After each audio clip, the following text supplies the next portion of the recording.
All right. Well, thank you guys for attending the workshop, the last workshop of 2020. It's hard to believe that here we are in December with our solo board meeting and workshop, and appreciate you guys. This is we've got more heavier content, I think, than normal, and crammed into one meeting instead of two over the course of our board meeting time. December and July are the only ones that have one meeting, so we're going to get the most out of your time tonight. We do have some other guests that will help me. In particular, Lisa Gresseth and Jen Scott are going to jump on at a certain part of the workshop. And then I also shared a document with you yesterday, just as a note-taking kind of document. You don't have to use it at all, but if you're, as I'm going through slides, you may think, oh, what was that draft mission statement? How does that connect? Or and so then that will help you maybe refer to the work that we're doing today, and then also the past and present, future kind of stuff that we're working on. So I'm gonna go ahead and share my screen with you.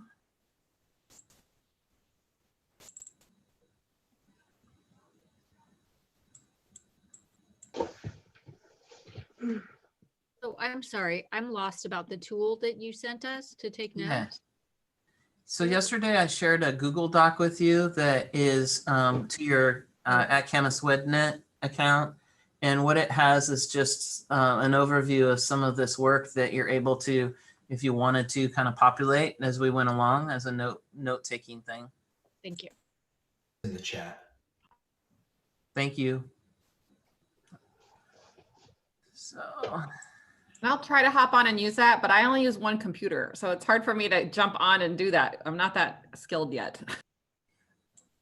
well, I should have, if I would have been thinking ahead, I should have just delivered it to your house in a paper copy, because that's what we would typically do in our strategic planning work. Is you would have some things that we'd look at, and then you'd have some tangible hard copy things that you could make notes on, and that I kind of. actually can print it. Maybe I'll print it real quick because I can print.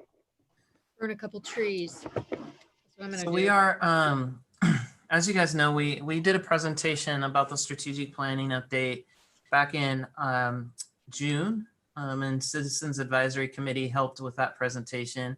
And then we revisited it in August, and then we flirted with it a little through the fall, amongst other things that we've looked at. And the first few slides that I'll walk you through today is just kind of how we've gotten to where we're at today. And then we'll start to get more specifically into what the 2025 strategic plan could look like. And as we walk through that, I'll ask you to kind of reflect and jot down some ideas, and then have some conversation about that. And then we'll wrap up this evening with Lisa and Jen. And the goal is we're starting at a very high level, looking at mission vision for the district. And then I asked them to kind of take that down all the way to the student level and what that could look like as we end up at some point endorsing this plan. And so I'll talk a little of the timeline at the end, but right now too, this isn't tonight that I'm asking you to formally adopt anything. It's just a workshop to really get more feedback from you and your thinking. And then there'll be one more opportunity to have the community look in on this, and we'll go from there with their feedback, and then come back in like January to maybe formally adopt this, February maybe as well. It just depends on how everything works out. So can I answer any questions before we get started? Slides big enough for you to see? Okay, all right. So this is our 2020 strategic plan, and we have a web-facing platform for this on our district site right now. And we really focus on caring, quality, and growth. The strategic plan previous to the 2021 was about caring and quality, and we added growth in this cycle. And we had specific targets around each of these broad categories. And then we drilled down to a series of specific goals and action steps. So back in the 2015-16 school year is when we started the 2020 and beyond. So you can kind of see that the cycles are similar, 5 or 6 years at a time. At that time, we went out to stakeholders, and We engaged in listening posts and different feedback methods that we could really understand what people were thinking about caring quality and growth. So this slide we used previously as we were heading into last year, and we were talking about how we were going to engage the Citizens Advisory Committee in this work. And so previously in the spring, we had launched several surveys through Thought Exchange, where we asked why public education with our staff, and collected feedback about why is it that they choose to serve in public education. And then we looked at this question: what experiences do students need so they can continue on as lifelong learners and positively contribute to the world beyond our school district? And we asked secondary students and community members to engage in those thought exchange. And so that really laid the next iteration of our planning. And with that, got click happy there. We tasked our Citizen Advisory first to look at the mission, vision, values, beliefs, and goals parts of the plan. And they developed a smaller group of folks that were interested in looking at mission and vision. And so we shared these draft mission and vision statements with you last summer, and then we've worked on those a little bit more. We also then asked them, this was part one of what CAC did, and I'm going to stick to this part of the section right now in our presentation of kind of where we're at. But there's a part two that will come back in where we actually asked them to really think about the student outcomes and from an academic, social, and emotional and engagement lens, and really try to articulate what it is that we want for our students. And so that's part two of this. So I want to make sure that there's lots of time to just pause and to listen and for you guys to engage. Based on those initial mission and vision statements, this is where we're at right now with what we're proposing to you. And really, when we talked with stakeholders and talked about the mission statement, really the mission statement is important, but what people are grabbing onto is seeing and serving each student. That's been our line that we've used around mission and vision for 5 years now, and it's still resonating with our community and our staff. And so our mission is seeing and serving each student, but beyond that, we want to see each student for their unique talents and gifts and uniquely serve them in their educational journey of growth. We want our students to discover the joy of learning, demonstrate respect for one another's humanity, and grow towards their individual potential by empowering them with critical thinking and collaborative problem-solving skills. So you can understand why we grab on to seeing and serving each student, because even though those things are all very important, it's not something that just flows off your tongue and you just remember all the time, right? And so seeing and serving each student really is trying to capture the words of that mission statement, but really allow people to engage and be a part of something bigger than themselves, which is important about a mission statement. We also had defined, in our previous iteration, we talked about caring, quality, and growth.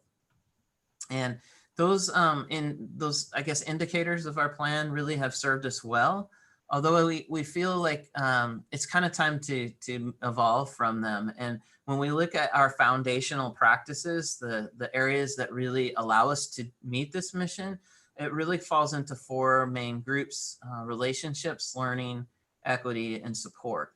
And so this is how we've kind of anchored the draft strategic plan. And I'm going to pause here and just ask you to maybe reflect on this, and then also just add any ideas or thoughts that you have to this draft mission statement in these 4 areas of foundational support.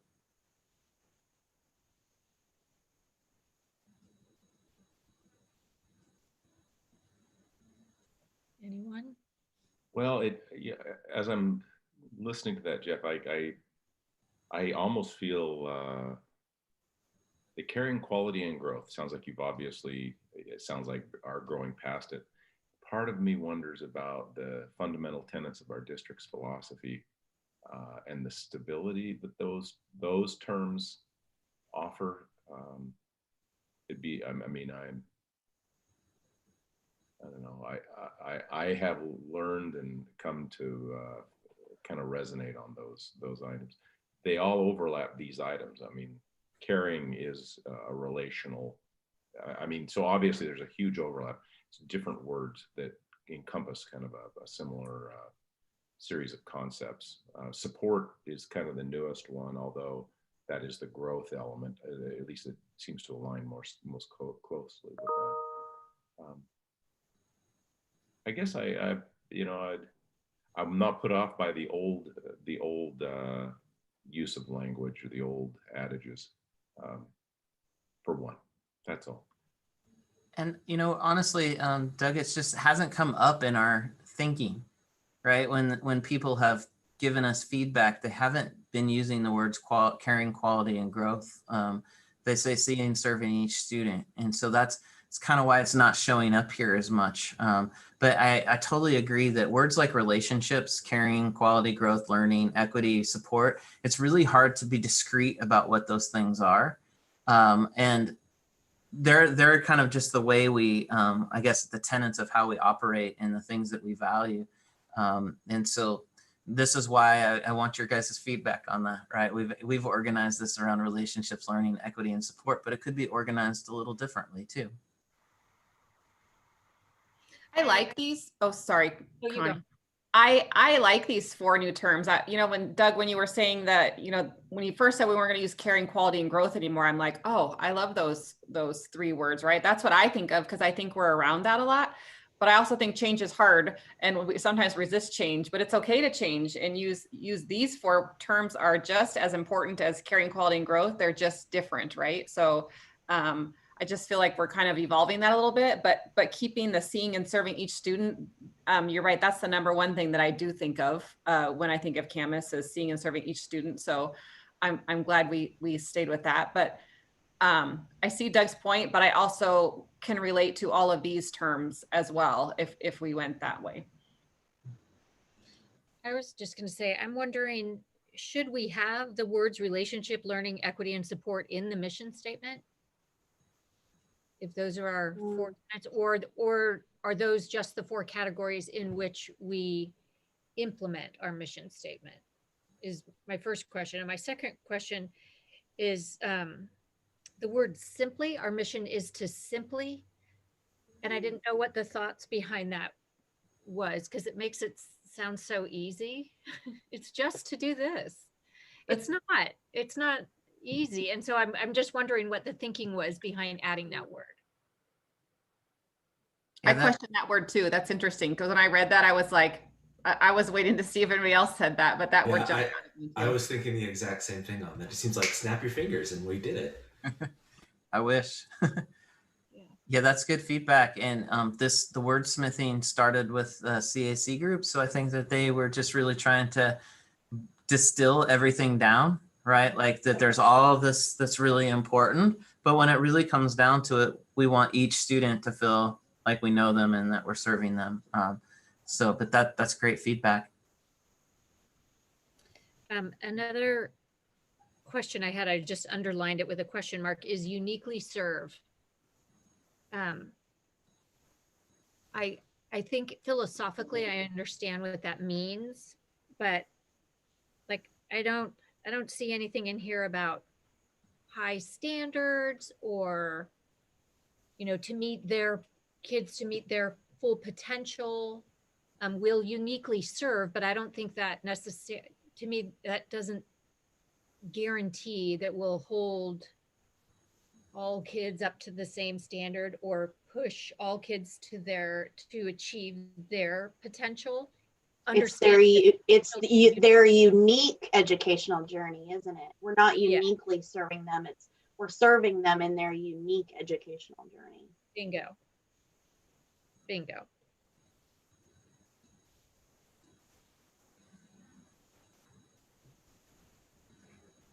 Their thoughts about this? And this is something on your notes page too, right? Like that as you're working on it or sending me, ultimately you're going to approve these. And so it helps us to get we've gone to stakeholders now over the last couple of years and we're refining and then coming back to something that we're proposing tonight for your consideration.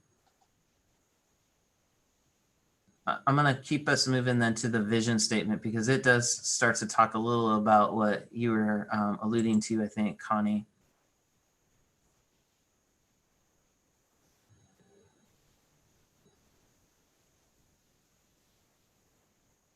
So we believe in an inclusive community where each student feels accepted, valued, and respected for who they are. This sense of belonging is critical to the ability to learn and thrive as students create their future world. Our staff will be known for educational excellence, making a positive and lasting difference in the lives of our students and their families. Our students will be known for the contributions they make to their community. So when we are starting with the mission, you know, it's that seeing and serving each student. And this is more about kind of what that looks like. It doesn't spell it out specifically. When we go into the goal steps, you'll start to see that spelled out specifically. But I think the community that worked on this was really just trying to give a picture of this welcoming place that that people are going to really feel like that they have an opportunity to learn and grow, and that there's an expectation that we do contribute, right? Like not just as a professional staff in the lives of our students, but our students are going to contribute as well.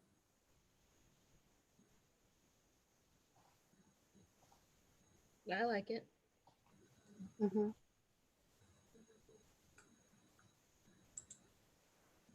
So our core values, these have evolved over time too. We had a core value called that would say distributive leadership, which honestly people didn't really understand what that meant a whole lot. It was really trying to get into this collaborative culture, I think. But when we pushed that out to staff, that was the lowest rated one. So we don't see that on here anymore. The others have been with us for some time. So safe and healthy school environment, cultural understanding and equity, outstanding teachers and staff, excellence in academic, social, and lifelong learning, strong community, family, and business partnerships, open and effective communication, and quality facilities and resources. So not really anything changing on this other than maybe just kind of concentrating down to these 7 as opposed to a couple others that didn't seem to resonate with staff.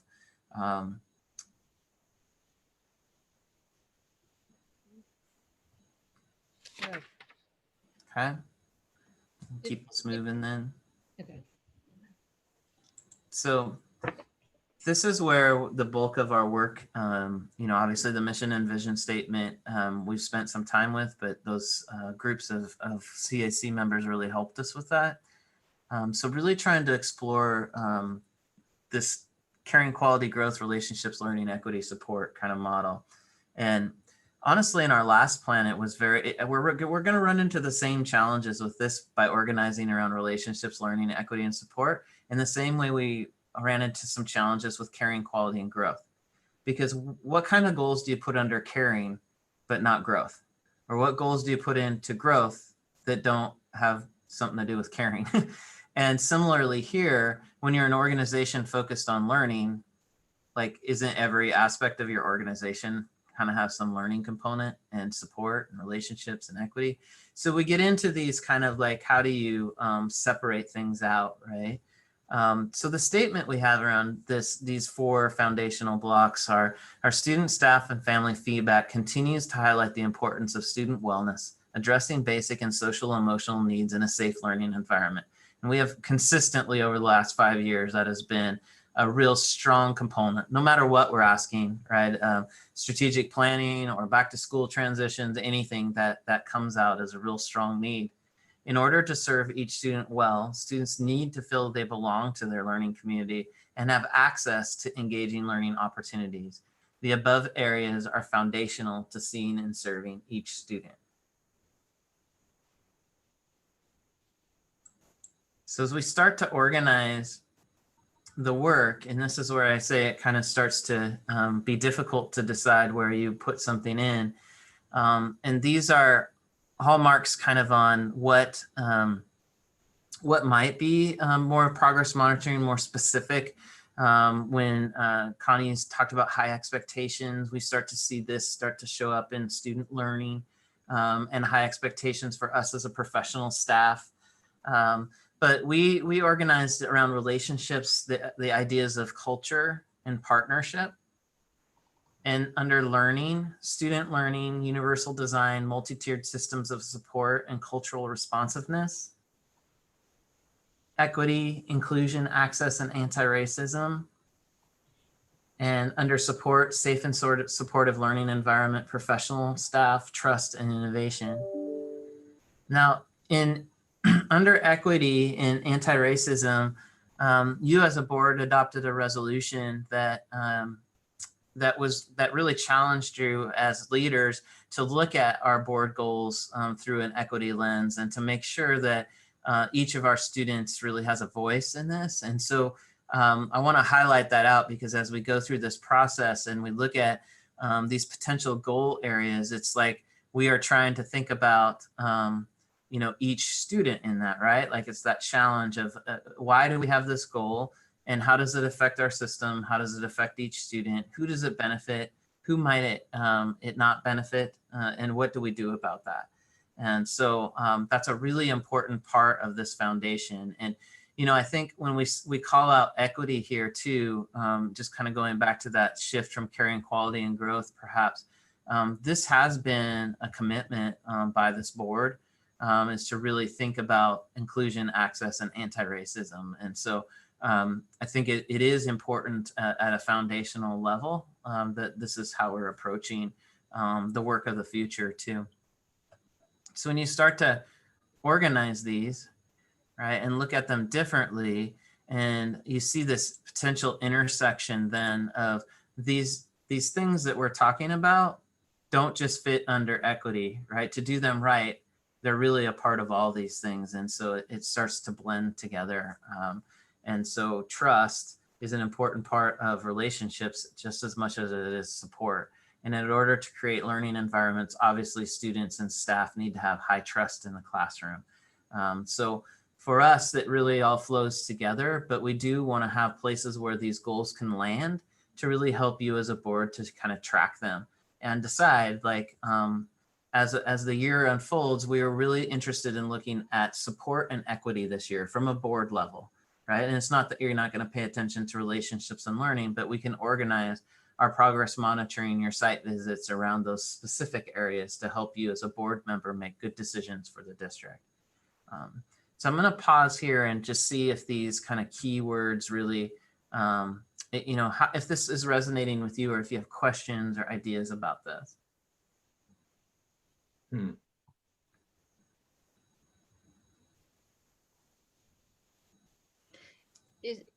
Is there any rhyme to the reason of the words above the student learning and below the student learning? No, there certainly could. There could be a flow to that. The only rhyme or reason to this graphic was trying to put student learning in the center of all this. So relationships, equity, learning, and support student learning. And then these attributes within the circle are specific action steps and goal areas that we have in order to accomplish student learning. I like it.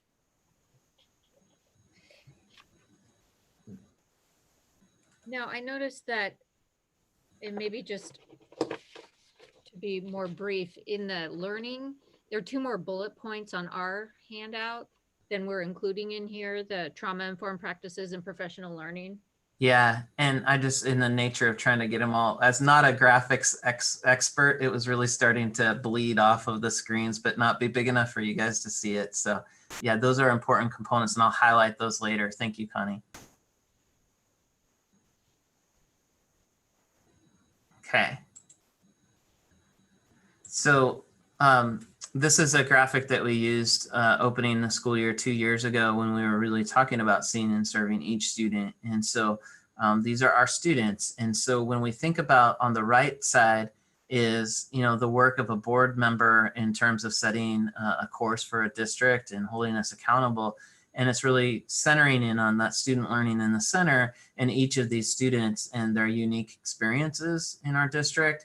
And how does what we do with culture affect the outcomes for those students? How does what we do with safe and supportive learning environment affect the outcomes for these students? And later we'll talk about that as Lisa and Jen kind of drill down to show, if we set this goal up here, how does that translate down to our learners in the classroom or the experiences they have in our activities?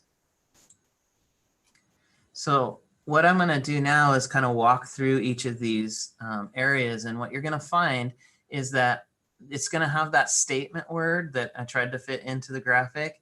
And then it's going to have like almost a mini mission statement or an outcome that we want to have as a result of our work in culture. And so these as well have been kind of refined through initial thoughts from the community and those thought exchanges, and then tried to be crafted in a similar way to really have some flow from the plan. But under relationships, the first one is culture. So each stakeholder feels connected and respected in their role and takes pride in cultivating our learning. Each student is known for their unique strengths and experiences. Under partnerships, schools, families, and community are mutually invested in student learning and well-being.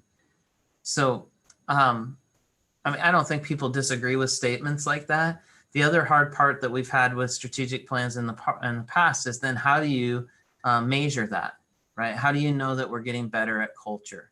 How do you know that we're getting better at partnerships? And so tonight we won't go through all the progress monitoring drafts that we put together, but we will with the learning part of it, just so that, you know, in nature of the time that we have, and you'll have access to all those progress monitoring kind of drafts.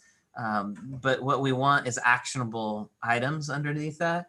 And we want it from a data standpoint, and data doesn't have to be like test scores or anything. It can be survey results or retention of staff or the number of partnerships that we have in supporting students for internships, or, you know, it can be any of those kinds of indicators.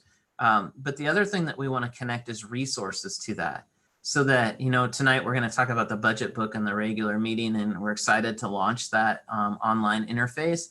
But we would really love to be able to, at some point in our journey, to be able to connect resources back to culture.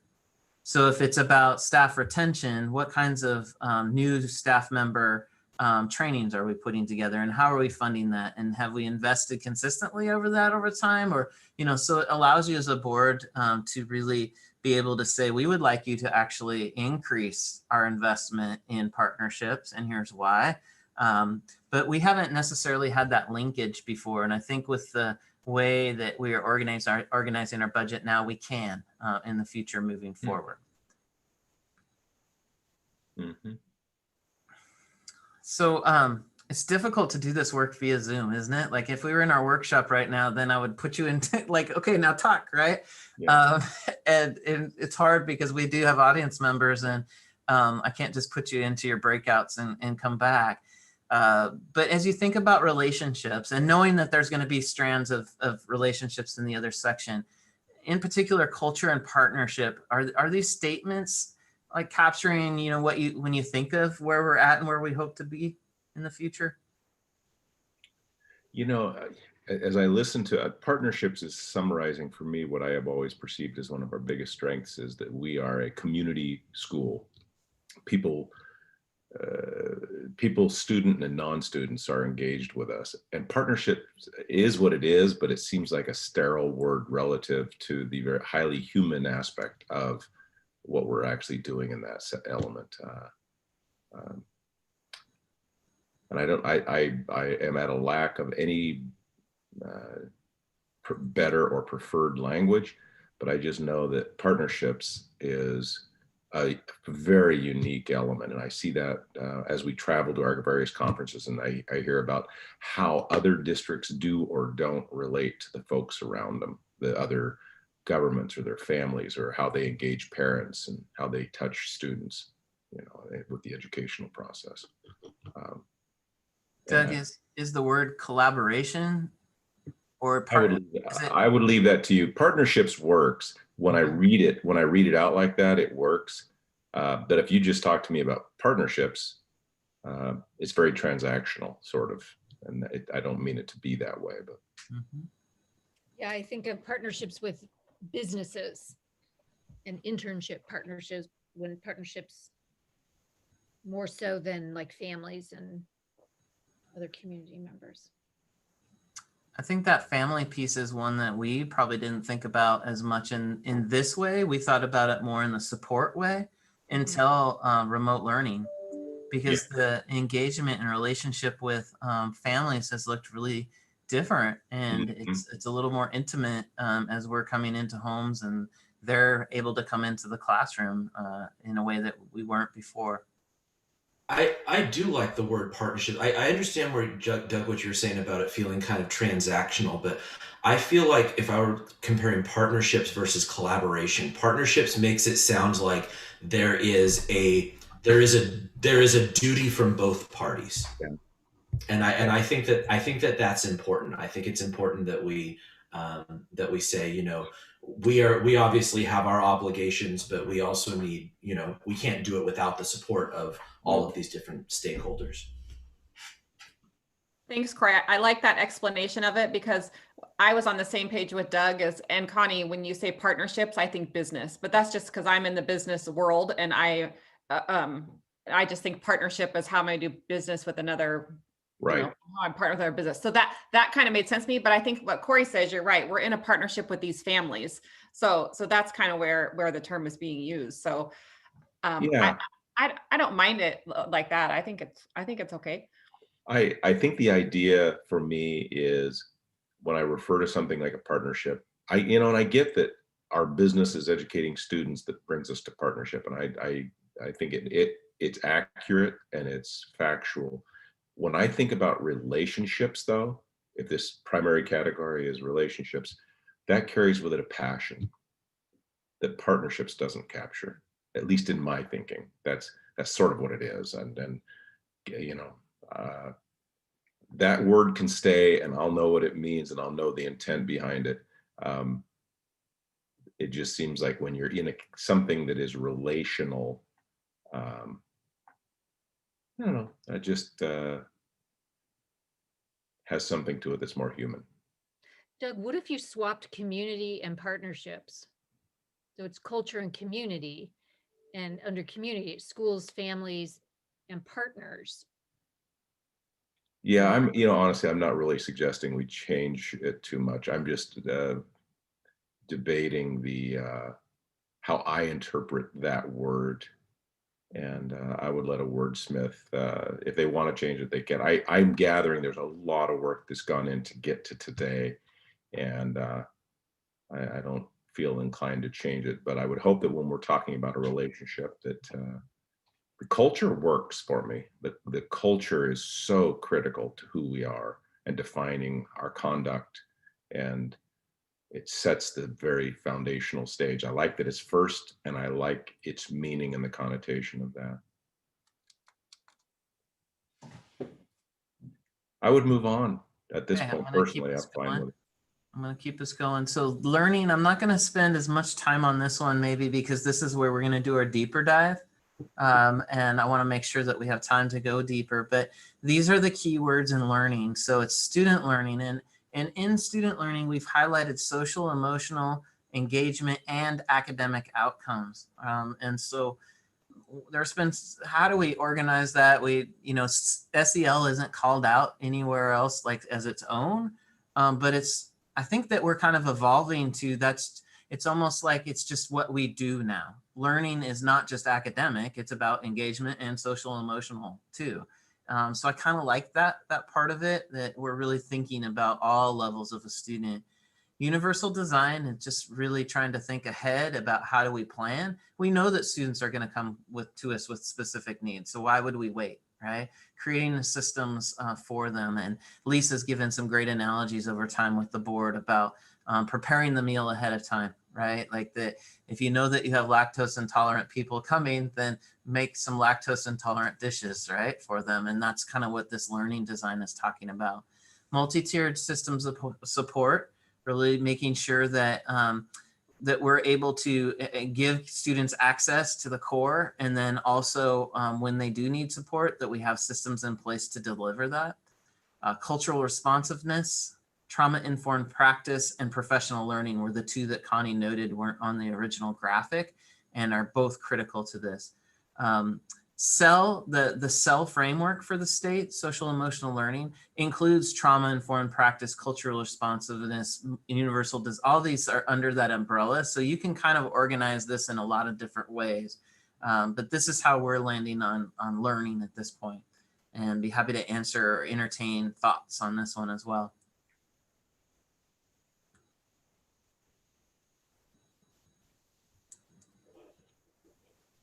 And we'll hear more about this from Lisa and Jen too.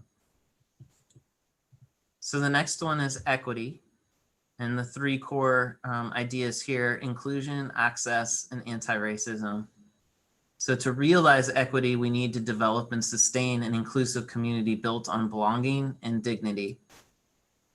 Access: each child receives what he or she needs to develop to his or her full academic and social potential. And anti-racism: to ensure equity for our students, we commit to actively oppose individual, interpersonal, institutional, and structural racism.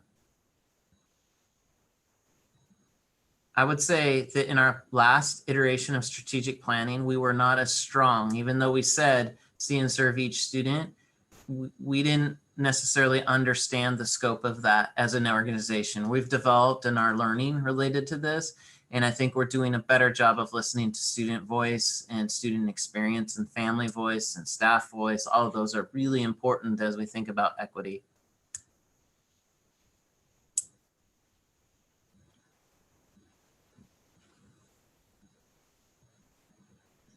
Okay, I'm gonna move, and remember your feedback. Now that you haven't spoken, this doesn't mean this is cemented, right? This is just a preview, a cycle. So if you have thoughts about that, I would welcome them. The last foundational block is support. And the keywords here: safe and supportive learning environment, develop and sustain a safe and welcoming learning environment for students, staff, and community. Now, this one typically is where we have put our safety indicators, like healthy use survey indicators. So an example of like a progress monitoring would be students feel safe at school, students want to be at school, those kinds of indicators. Professional staff: hire and retain inspirational staff that reflect our community, supported by an innovation and collaborative framework that encourages professional growth. This one, we have made huge strides in professional learning and growth, going back to the learning one as well. When I first started here 10 years ago, we didn't have a professional development menu. Like everything that was professional development was outside of the district.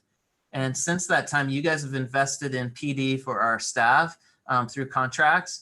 And in addition to their professional development stipend, which they do have a choice on where and how they use that, they also have hours that are compensated for professional development. And we have staff teaching staff, which I think we've really come a long ways in the 10 years. And thinking about what we've had to help support staff with, in particular, this switch to remote learning. Like if we didn't have that backbone that you guys as a board have invested in, then it would have been very, very difficult to really transition a system. So that's a critical one. And it goes to that initial hiring, but also the sustaining and supporting and the development of staff.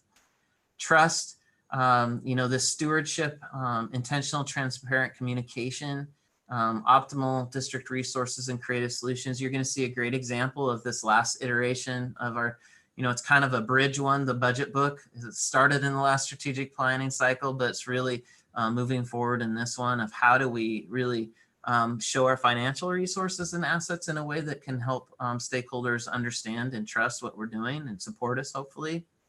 And then finally, innovation. So just thinking about embracing this opportunity of growth and, the accessibility, amplifying student voice. And I like the words bold and engaging and inspiring in this one, because I think innovation needs to be that way. And we're going to have some huge opportunities in this in the future after we come out of the pandemic, just because of what we learned during the pandemic and because of the assets that we have as a district from a resource standpoint, with the PBL campus, with the SHARP, with UL campus and the new elementaries. We're set up very well from an inventory standpoint, from facilities to continue to innovate, the Garver Theater as well.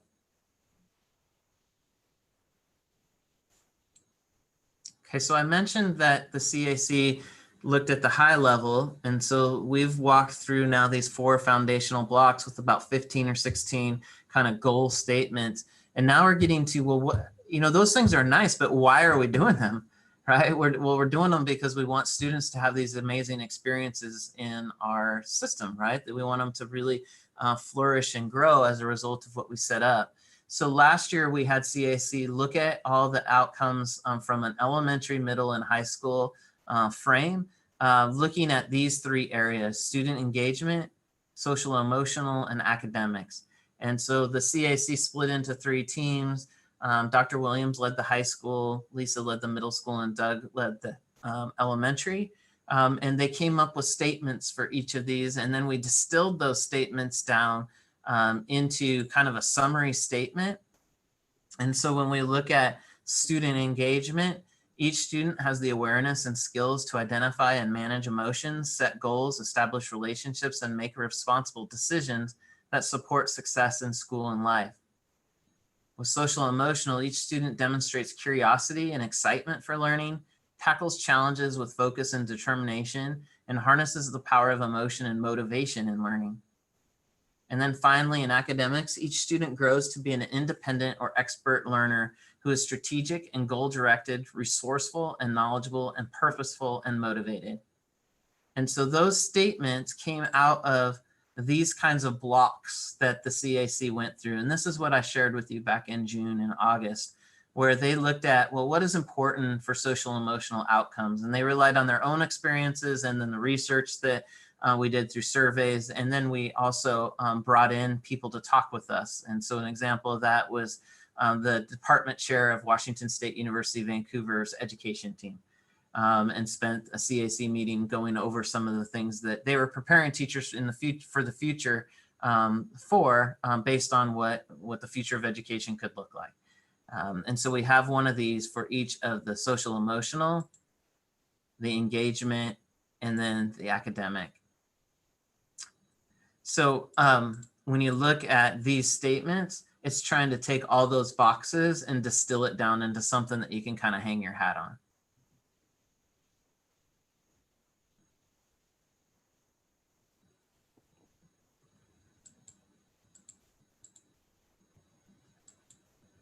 It's really quite awkward doing this. I look at you guys look at me, we nod our heads, and so I look forward to the time when we really can roll up our sleeves and jot some ideas down and think about it.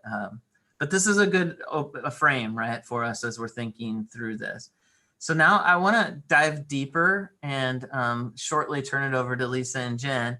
But this is, so now we go from these high level goals to really starting to look at, okay, so how would we measure this, right? So we made this statement: student learning focus on social emotional engagement and academic outcomes for each student. And so these are three progress monitoring goals that we have. So number one would be a 4-year graduation rate of above 95%.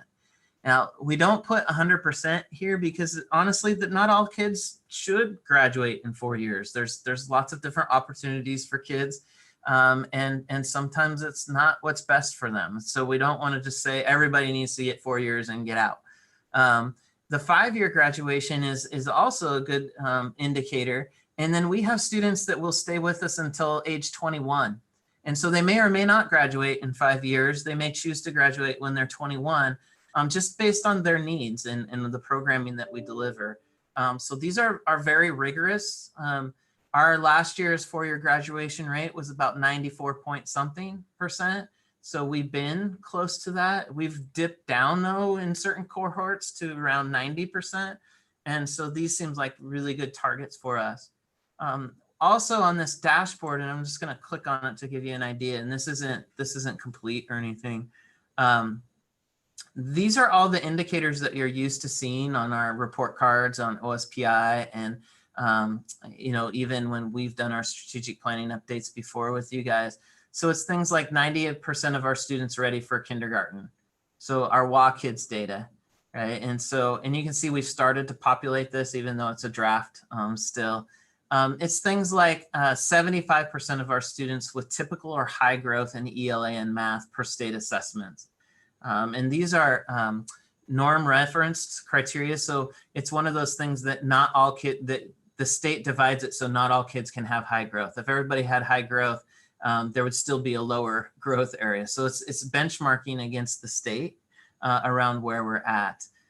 It also has things about our survey data when we come down to engagement. So really thinking about valuing growth mindset, and in particular thinking about mathematics. It's looking at attendance and discipline rates. It's about participation in activities beyond the classroom. And so setting up opportunities for our middle school students at the 6th grade level to be engaged. And so with each of those areas, academic, engagement, and social emotional, there's outcomes that will be associated with this. And we're going to lean on Panorama. You can see that's a lot in our social emotional. In previous plans, we were leaning on healthy use survey data. The challenge with that is every other year, and it's not necessarily our questions. And so over the last 4 years, we've kind of created our own. The challenge there is it looked a little different at each building. And so we really think that with the investment in Panorama and having some data that's not just our own, but we can also compare it across the country, will be helpful to know if we're making progress in these areas.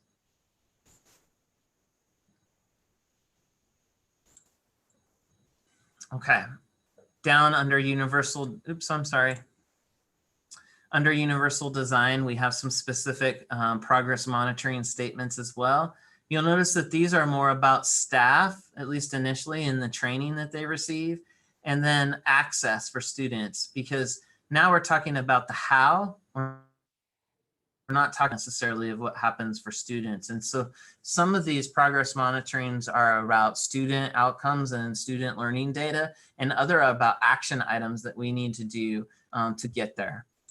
Similarly, you'll see in multi-tiered systems of support, progress monitoring goals that we would put in place. And then these are the things that we would bring forward to you guys as a board to say, these are the things that we want to focus on this year.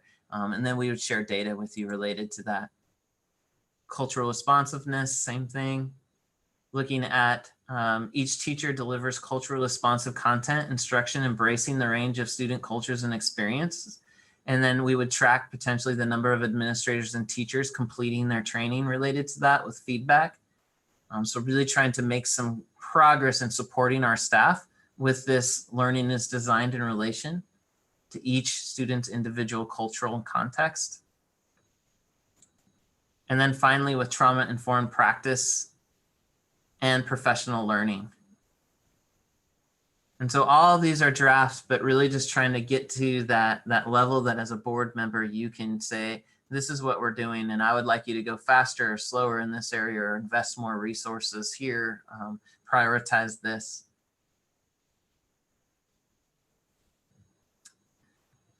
So now I want to turn it over, and I hope that Lisa, I haven't looked at the participant list or anything. I'm hoping Lisa and Jen are on here, and turn it over to them. And now the goal is, as we finish up this, is you've seen this high level from a mission and vision, our values, our foundational blocks, the goals within each of those foundational blocks, and then what does that look like to actually translate into action for students? And so Lisa, are you with us? Yes. Okay, are you ready? Ready. Okay, here's your slide. Thank you. What we wanted to do, as Jeff said, is really bring to life what a strategic plan can do.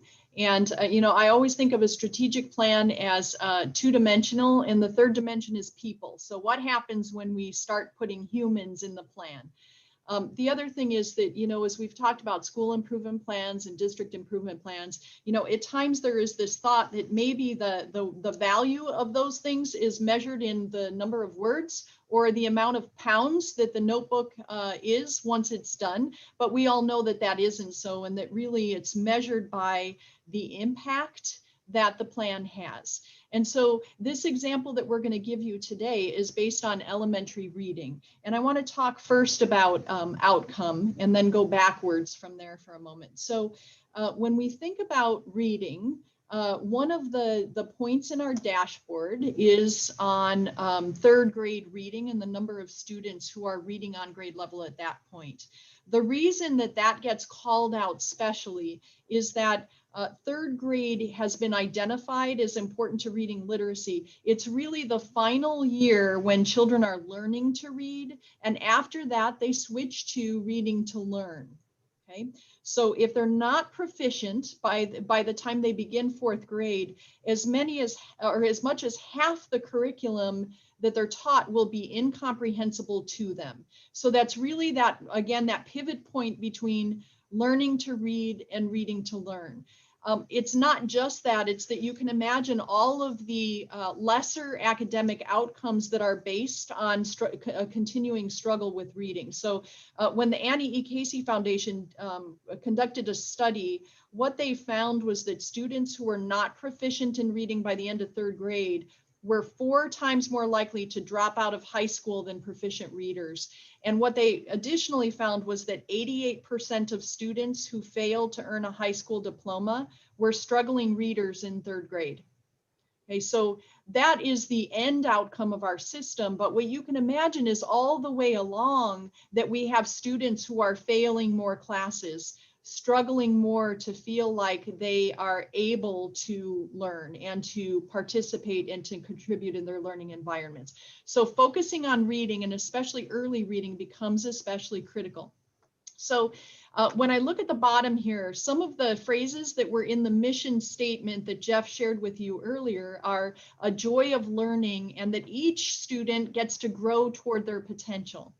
And so that provides that foundation on which now we have these 4 areas that we're going to be focusing on for action plans: relationships, learning, equity, and support. Within learning, we have something called multi-tiered systems of support. Washington now has their very own icon graphic that talks about systems of support, but essentially what it means is that every student, every single student, gets access to core curriculum and the best learning in their core classroom. In addition, some students will need more. And so that's when we get into tier 2 and tier 3. So the thing to remember again is we should never pull a student out of their core instruction to get supplemental support. And so that multi-tiered system or continuum of supports is based on that idea. What makes it work is that it's systemic, right? Like it's a system that we can point to in every school at every grade level, that we know what to do when we have a student who begins to struggle. And so now Jen is going to walk you through one of the things that we're using in our, just one in our system of support, but how it connects to this plan we have to make sure that every student can read by the end of third grade. And with that, Jen, you're on. Okay. So we have a program this year, and it's a computer-based program called Lexia. And within Lexia, that's the big umbrella. There are 2 programs, Core 5, which is K-5, and then Power Up is for our secondary students. And Lisa, can you click?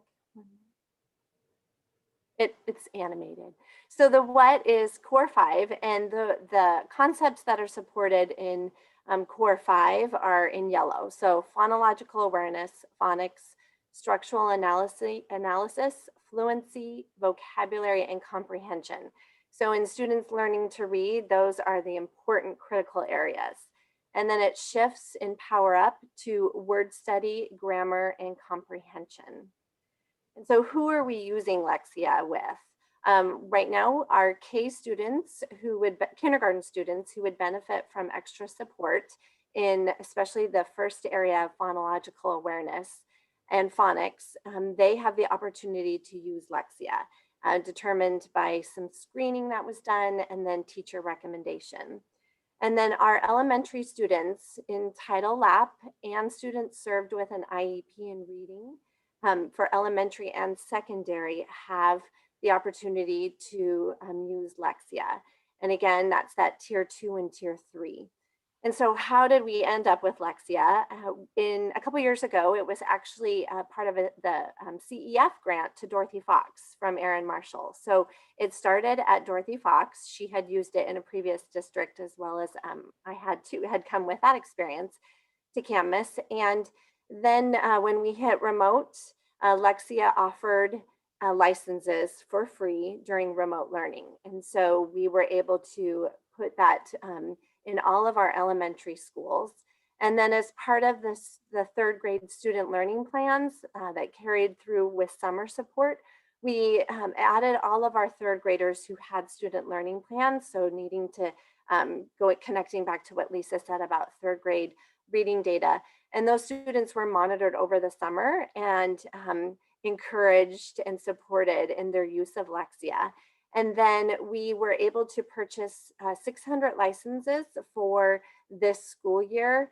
And right now we have 276 of those currently being used, but also adding more to those as we see that students need an additional support. So that's the basic, the what, who, and how we have that as a program here.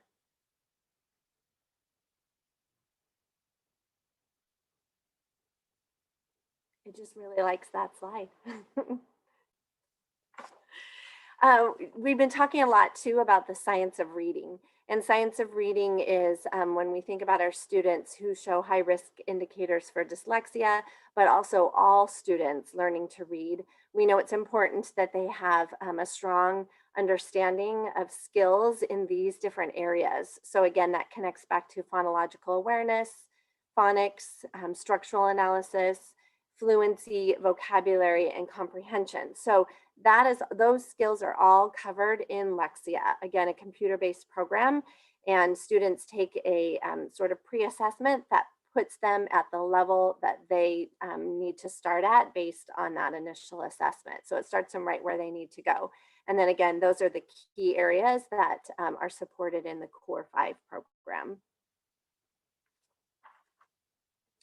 And then the most important part is, yes, it's a computer-based program, but how do we connect it to our students? So they like to say it's an adaptive blended learning model. And so this is Brendan. He is one of our Camas students. He is a second grader, and he is using Lexia. He used it over the summer. And so he's in that blue right circle. He has independent student use. It's all based on how he is going through each of the questions, and it's adapting for the support he needs. But then his reading specialist can look at the data to monitor his progress.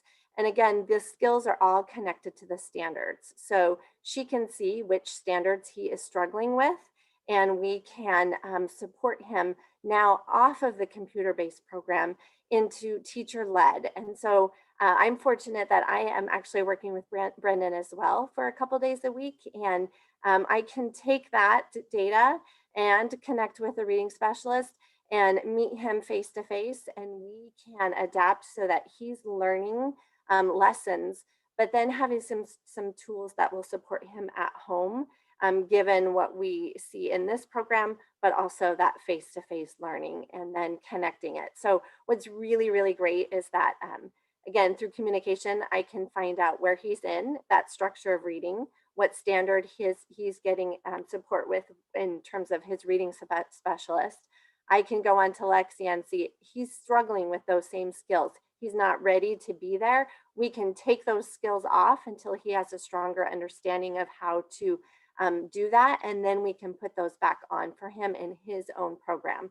So it's very individualized, but again, the most important part is we can take that information and then meet him face to face and give him what he needs most. So that circle is a really important piece of a computer-based program and how we can take it off of the computer and do that. So Brennan, that's just one story of a student that we're doing that with, but all of our reading specialists and our resource room teachers, they're all doing that, monitoring the data, and then being able to adapt and adjust for their students as well. And then connecting it back, we know that standardized tests are one way that we can measure proficiency. And so it was important for us to look at how does Lexia, especially the Core 5 for elementary, how does that connect to proficiency on the SBAC? And so the big point is that kids who are using it, but also getting that support from a teacher and are showing proficiency, 86% were meeting proficiency on the SBAC. So again, just one way for us to look to see that, that it is, you know, doing what we would like it to do in addition to the other pieces that we can support with. And then what does this mean for our students in Camas? So this is actually, Lisa, this is the most updated one that I got today. So we've actually made progress. We received one last month and it showed that 11% of our students who started with the program showing that they were a year below grade level connected to Common Core standards 11% of them had met at least one grade level and were making progress. Now today, our data shows that we're at 15%. And so again, it's connecting a computer-based program to that in-person and that connection with students. So the different colors represent given the time that the students are using it, that they're bumping up and moving up in levels. And again, most of our students, and this current information is that 273 of our students who have a license to use Lexia, that they are actually moving up at least now 5+ levels. But again, all of the students that have it are below grade level. So we want to give them this additional support.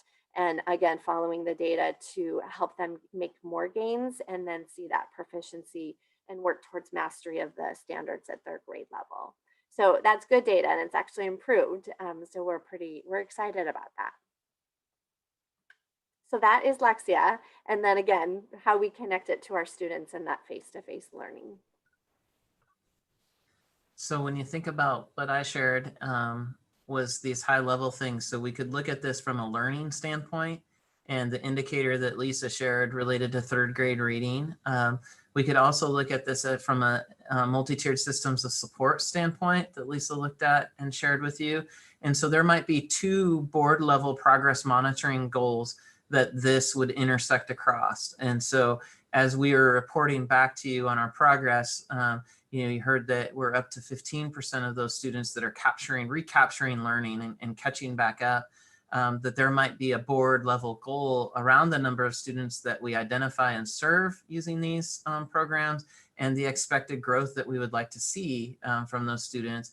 And then you also, as I talked about that through line back to the resources, you heard that we got the site license originally for free, right? And then at some point there's going to need to be an investment if we see that this is a program that supports students and aligns with the goals that we've identified in the strategic plan, that maybe we need to increase resources in this area to increase the number of students. And so it hopefully allows you as a board member to think about the district at a high level and then impact what's happening at the ground level.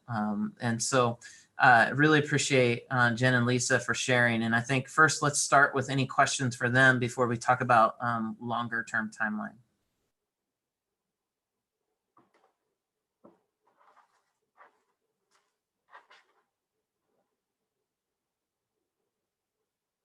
Can you go back one slide? End of year proficiency. Are those numbers pretty consistent with our historic, or is this a virtual assessment within that program? I'm assuming this is because it's core 5. It has been applied only during that window of time that we've been virtual. Is that right? So some of our students who were using this computer-based program at Dorothy Fox have had this for a couple of years, and then expanding that to students now, again, meeting in those tier 2 and tier 3. And this slide isn't representative of Camus numbers right now, but that was represented for the program in terms of looking at these standardized tests and how students were showing proficiency. Again, part of that it combines that students meet their goals on the program, but also get the support in the areas that they continue to struggle.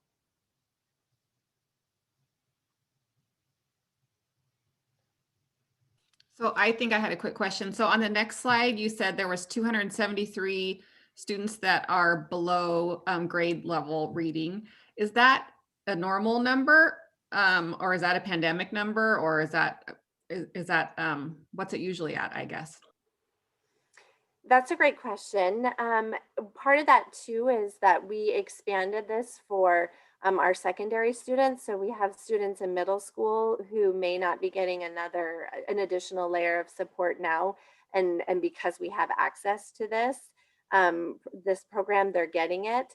The other part too is we've added kindergarten, and that doesn't necessarily mean those students are below grade level, but that they show some areas of weakness and that phonological awareness piece that we can add this to support. So Lisa, I feel like I can't give that exact number in terms of, you know, because we've offered additional kids the opportunity to have that. Sure, that was probably kind of a tough question, but I think No, you it's a good question. You did answer it. That you're right. Kindergartners, it's that answered some of it. And now that we have this tool, we're letting more people use it. So the number might be higher because we're giving the opportunity to more students. Correct. And I think another piece too is, you know, and with title and lap, we are sometimes set on the number of students that we can see based on a rank order because we're trying to take the lowest. And so what this has enabled us to do is to go up one more level so that kids may not be getting title and lap, but would benefit from the extra practice are also getting an opportunity to use a license. And so that would make it hard to say that was a true higher number because of remote. I think we're able to give them additional support. Lisa, anything you want to add to that piece? No, that was great. It's an anomaly of a year, but one of the metrics that we look at and need to continue monitoring is the number of students who are being served through various programs, but more importantly, the number of students who still show that they struggle in reading and in math and our other content areas as well. So that is a good progress monitoring measure as well. Tracy, the other point of that, and again, we're trying to identify students prior to the end of semester or whatever assessment, Smarter Balance. But like our most recent ELA standard data, and then we didn't do Smarter Balance last year, so this would be a year and a half ago, I guess, of students. We were at about 80% of our students meet ELA standards. So when you think about that, that would translate into 20% of our 7,000 students that potentially would be below grade level. And so you're talking about 1,400 students in our district that potentially could qualify for some sort of support or need to help them with that particular metric. And so when you look at the number that Jen has on there, it's probably more typical than any. I mean, we might have more students, in fact, this year if we were able to have that data, but it's not out of the ordinary to have that number of students that may need some support. And Jeff, if I can add to that. So in the same data set that Jeff is reporting, the third grade rate was 74%. So the overall district rate was about 80. Third grade was lower than that. So there's some things that are happening that are helping, right? The students who continue to struggle, but that's still a large number of students who are not reading on grade level. And the other part of it is when Jeff showed the foundation for our plan and we talk about equity, right? When we look at this data and we disaggregate it, we have some of the consistent areas where our small groups of students still are not getting what they need to be able to succeed at similar rates. So for example, our homeless students rate of proficiency is 41. And our low income students rate of proficiency is 60. Okay, and students with disability are at 35. So we're still at that point. And I say that because these are things that we're responsible for, right? And we're learning how we can do this. So given the newness of a support like Lexia, this is part of what we look at is to see how do we also disaggregate the data for Lexia to see that we're making some gains with small groups of students who again haven't had the same chances, the same supports they need to be able to succeed. And there one really great piece that connected to what Jeff was talking about in terms of teacher learning and professional learning is that having something like this as a common tool is also deepening teachers' understanding of how students learn to read, and that when there are areas of struggle, especially in those pieces about phonological awareness and phonics, what can we do to support them outside of a computer-based program? And I love that it provides those things for teachers to use. And so just starting to hear, more teachers talk about how kids learn to read and what do we do. And I think that being a teacher myself, it really makes an impact as well. So you can see how big a strategic plan gets because this is just one slice of it. And that's always been the tension. And it's a good tension as a board level. Like, what is it that you want to pay attention to and how do you monitor that? And we can do presentations every meeting about different programs and strategies that we're doing and how it's making a difference for students. But as a whole system at the board level, how do you push us and give us direction on where we want to grow and how we're going to invest resources? And so it's important to have the micro level and also the macro level at the same time. And so moving forward, now that you've kind of seen the mission vision, some drafts, some potential thoughts from you guys, even around language, and if the mission really does capture what we're looking for, the word unique and the thoughts of caring, quality, and growth and how those interact with this. And then you go down to those goal statements. For this one, we could have used student learning and academic reading would have been a goal area. And then we could have also looked at, to Jen's point, just at the end there is the number of teachers that are using programs and the training that goes along with that. We know that if we invest in that, that we're going to see dividends paid on that investment. And so what I would like you to do, and I saw that some of you guys are populating that document with comments and thoughts, is I want to review your feedback on what we've shared to date. And then I want to turn it into more of a web version, because when you want to be able to drill down and see kind of in order to give good feedback. And I would like to have that web version just through like a Google site. So it's not going to be like investing in a lot of infographics or things like that. So we can adjust still, but really trying to give a vision of how do you go from a mission down to that picture of Jen and one student, right? And how do you go back up and down that? And so love to get some community feedback on that. And then finally, would like to bring it forward to you guys. I'm kind of thinking about hopefully celebrating a levy support vote in February. And then in the next meeting, adopting the 2025 strategic plan. I think there's some nice poetic symmetry to that of thinking ahead and really setting the course for the next 5 years for the district. So we're about 5:14, so I'd love to, if there's any other final thoughts, but I also want to make sure that you can get up and walk around a little bit before the meeting. So entertain any questions or thoughts at this point from the board.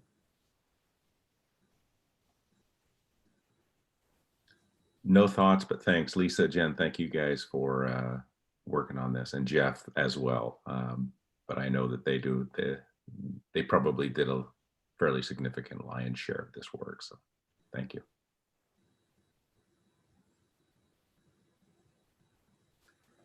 It looks like we're good, Connie. So maybe we can adjourn the workshop. I'm looking at everybody's faces just to make sure I'm not cutting anybody off, or there's some thoughts there. And is Connie still on? She might have got kicked off. I don't see her on the screen. So Vice President Malone, are you okay if we adjourn the workshop and then we'll see everybody back at 5:30? Yeah, I can officially adjourn the workshop at 5:15. Okay, thank you, Tracy. Thank you, board members. And I'll look for your comments too on some of the sheets, and I'll follow up in the weekly update too with where to go to find that. So. And I'm assuming, Gail, that we could just leave our cameras logged in and connected, and we'll come right back to this place. Actually, I would prefer that we end this meeting and restart the next one. It'll be helpful with the recordings. Got it. Okay. See you guys at 5:30. Bye, guys. Thank you.